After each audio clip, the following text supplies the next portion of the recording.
Alright guys, this message is going to be for my Cancers out there, or Cancer cross-watcher. In fact, this is probably, for the majority of you, going to be reversed. I only say that because, unless this, I don't know, I feel like this is you. But I'm going to say it as if it's someone else because it's kind of how I'm getting it. But here we go. So, how I ended up getting this message today is early this morning I was kind of scrolling through TikTok right when I first woke up, and I came across this video of this lady. I never saw the lady's face, but you could see her hand in the video, and it said something about wildlife rescue, and she had a baby raccoon in her care. She was taking care of this baby raccoon. Oh my god, it's the cutest little thing. And it was like curled up in a little blanket like mine in the middle of it, and had his little hands, his or hers, little hands over its eyes, and was like being shy. And some of the comments were really nasty. They were like, because she kept saying in the video like, oh, he's shy. Are you shy? Are you scared? Are you scared? I just thought it was the most precious thing ever. I mean, unless you come across an adult raccoon, because those adult raccoons, they'll fuck you up. Ask me how I know.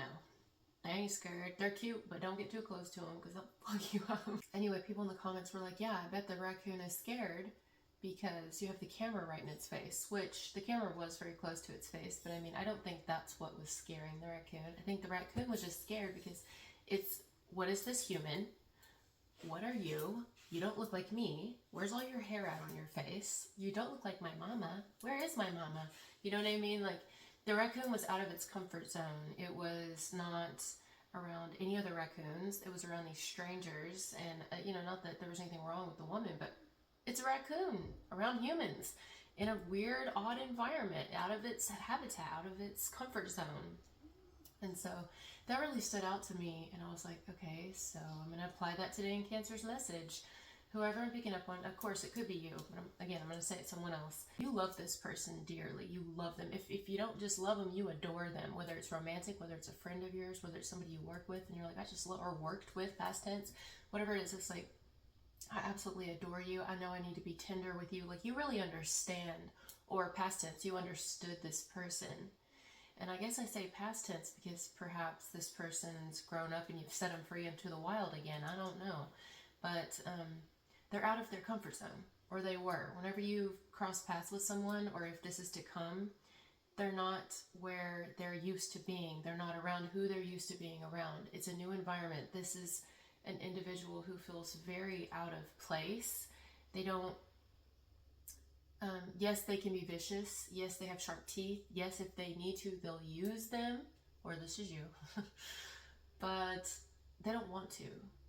Like, there's this tenderness to them, there's this innocence and this vulnerability to this person that you see that maybe others don't see. Other people are thinking, oh, don't touch it, it'll bite you.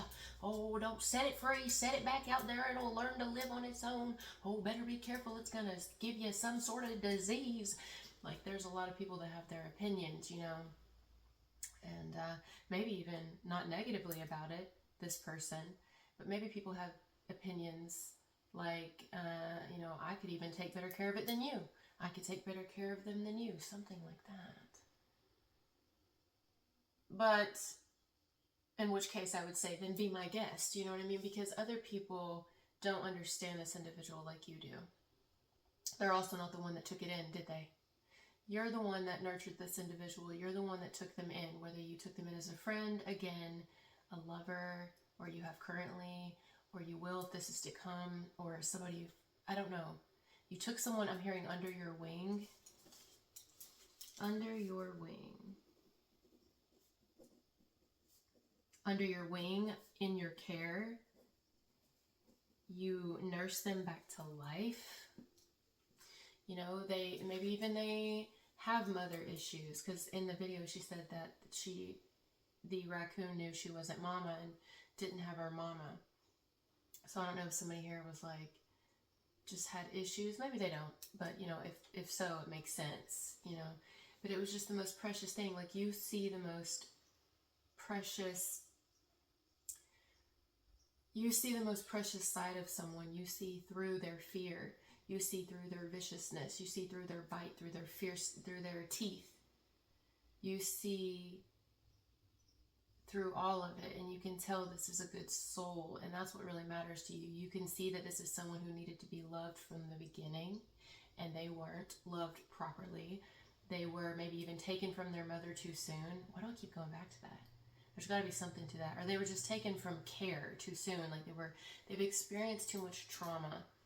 And I'm hearing like a shame, you know, it's a shame that somebody here, if this is not romantic, some of you could be considering like adopting, or you have adopted, or something to do with you just love the hell out of children. Could even be like a niece and nephew of yours, or a friend of yours, their kids or something, or the neighbor's children. You're like, man, I just feel for them. Like I need to watch over these kids, these children, this person, these people, this one child, because they need care. There's something about a child. That's for some of you. The majority of you, this is romantic, but I'm getting that. Side note. You know what I mean? Unless this is somebody's mother themselves thinking, man, I should have really been better. I should have stood up for you. I should have really been there for you. And there's like this void, like, you know, wow. I'm cramping today, and I look kind of a hot mess. Look at this. Oh, God. It's fun. TMI, close your ears, masculines, if you don't want to hear it, but I started.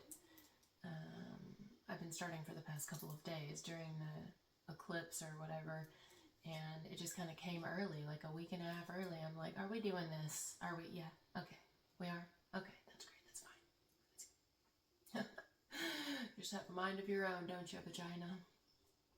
Yeah. So here we go today, full force, just right on in there. And I'm feeling drained, and my head hurts a little, and the light is very bright because it's like overcast, and yeah, it's gloomy. I like days like this. Why am I venturing off in thought? This person tends to do that. This person tends to venture off in thought, unless all of this messages you. Okay, they may even run away from things, or maybe, you know, maybe you don't want to call it running away, but they tend to like to be alone. They like to do things on their own. You know, they don't stay somewhere too long, or they don't allow themselves to just go, like, they don't allow themselves to relax fully, even if they make people believe they do. And they move their eyes, like they uncover their hands from their eyes and they look out. They're still very guarded, and they still really aren't letting you in. They have their back against the blanket, so they're very comfortable. There's still a part of them, like this is probably somebody when they go eat somewhere, whether you would know this or not, and I don't know if you've ever went and ate somewhere with this person, but they like to have their chest facing the door, any door, but they like to be able to see people. They don't like their back facing people where they can't see their environment. Maybe this is someone who's had to just always watch their own back. Maybe they've lived in really unsafe places. Maybe they've had some things that have happened to them. Or if none of that, it's just they've always had to watch their own back because they can't trust anybody. They've had to learn how to be their own best friend, their own parent, their own, you know. And if this is an individual that had a very strong family dynamic and didn't have any of that, there's something they witnessed inside of this family dynamic that, yeah, to the naked eye, it seems like, oh, we've got everything together. But this person can read people. And yeah, they may love their family if they have a close one, but they can see also the bullshit too. And they can tell where there could be room for improvement. They can tell where it's a little toxic, whether they verbalize it or not. They could tell where things should have been done differently and should currently be done differently if their family's still together. But a lot of them, I think this person came from a broken home, or was adopted, or raised themselves, or has a kind of a rough relationship with a mother figure or something like that. Maybe even a father figure, I don't know. I'm struggling, yeah. You can probably feel it. But I feel like there's no coincidence. You know what I mean? Like everything happens for a reason, and there's a reason that I'm picking up on this right now. It's like self-soothing. Whoever this is, if you've ever, I don't know if this is a current partner of yours or was an ex of yours or somebody you were talking to but y'all never got together, or this is coming or coming back around. Maybe it never went anywhere, but it's like going to.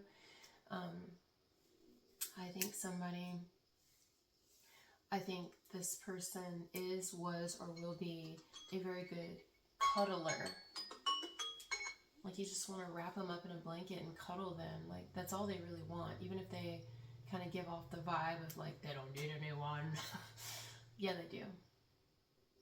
Yeah, or you do, whoever this is. Yeah. You know, it's exhausting being tough all the time. It is, from experience. It's exhausting having your guard up all the time. It's exhausting constantly having to give to other people energetically and emotionally, mentally, physically, always being called here and there and everywhere, and feeling like you have to be like the one that fixes everything.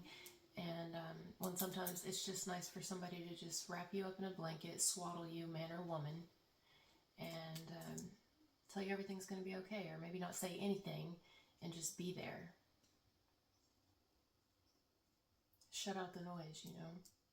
They're well aware that you don't, or you're well aware, unless it's you, that they don't let anyone in.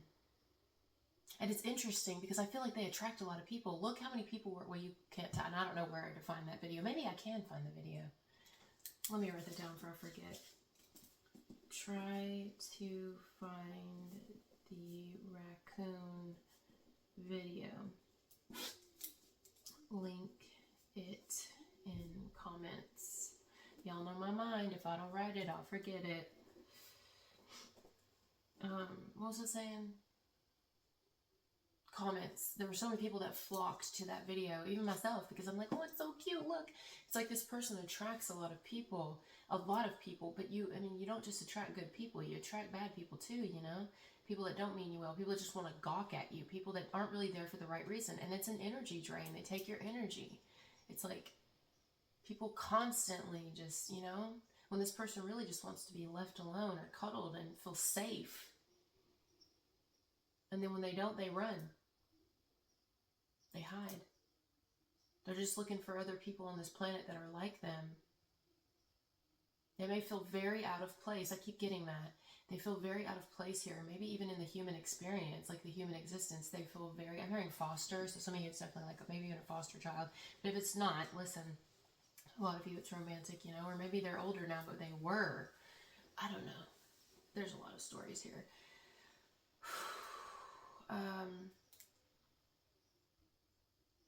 They don't feel very connected to people, even humans. Humans scare them. They probably like animals more than humans because humans are unpredictable, and they'd much rather an animal that's unpredictable than a human, because at least the animal isn't trying to tear down your soul. Whereas, you know, humans will do all of the above. They'll try to rip you apart physically, mentally, emotionally, spiritually, till there's nothing but fragments of you left, you know? Whereas animals, it's their nature to do what they do, but they leave your soul alone. They're not there for the soul, you know? And you see how that paper just moved with my sleeve? It's like they feel like if they don't belong, like they just need to get out of the way, they need to move out of the way. That's what's crazy though, because their energy is very confusing, it's conflicting. I can see why this person gets overwhelmed and why they want to shut out the world and close their eyes or run away or leave things quickly and maybe even sabotage things. And it's because they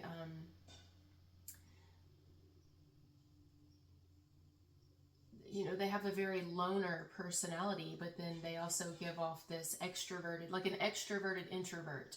They're an introverted person, but they're very extroverted. Like they're like the life of the party. They're one that could be, you know, put up on stage, or they can talk to a lot of people. You could put them at the front of the house, I'm hearing, the front of the desk, any job, you could put them at the front and people have flocked to them. They're probably great at sales, but at the end of the day, they're drained and there's nothing left of them because they actually really require a lot of alone time. This would be something I think you would understand. I think you get this person more than anyone.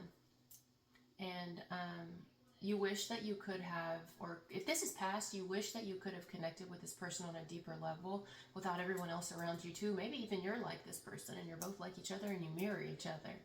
And you understand where they were coming from. You understood this person and you miss them. Some of you want to reconnect with somebody here. Vice versa. You wonder how they're doing, or this is them wondering about you. I'm hearing, I understand you more than you ever will know. Some of you even worry about this person. You worry about them. If you haven't heard from somebody in a while, you worry about them. Or if you see somebody out, a child, a grown-up, you worry about this person. You're like, I hope they're being taken care of. I hope they're taking care of themselves. I hope they're not self-harming. I hope that they know how much they're loved. I hope nothing happens to them. You actually worry about this person a lot more than even they think. Vice versa, or you will if this is coming in. Why do I feel like they didn't think you loved them though, or they didn't think that you cared about them? Maybe it's just you weren't able to show them love at the time. You weren't able to. I don't know why, but I get this vibe that they didn't know what to think about you at times. And you may be thinking, why? Why would they not? Unless it's just completely reversed, guys. Somebody's like, well, why would they not? Why would Cancer or Crosswatcher, why would they not know? I thought that I showed them. And it's like, you have to understand with somebody who's this traumatized and completely ripped from their natural environment, which as a human, they feel like the whole world, they don't belong here. Like they've had some issues, you know, I totally get it. You may be thinking like, why would they feel like that? I wanted to do everything to make this person feel comfortable and to feel like I held a safe, like I was a safe space for them. But it's like, well, it's not a you thing. It's just they don't feel that with anyone. They don't know what a safe space, they wouldn't know what a safe space was if it walked up and slapped them in the face. And I get it. You know what I mean? Because anytime they thought something was safe, it was ripped from them. And then they had to adapt to a new situation, and adapt to a new situation, and adapt to a new situation, and find food, and find shelter, and find a fucking mama to take care of them. Like something, you know what I mean? Like, this is a rough life somebody's had. It really, truly is. Again, and I want to reiterate, even if this is someone who's had a very stable environment with a mom and dad who are still together, or who aren't together, but they love them very much, and they were very spoiled, and always had money and a roof over their head. That's like, they don't mean you had love, though, because maybe their family was very controlling and not accepting of this individual to actually find their own path.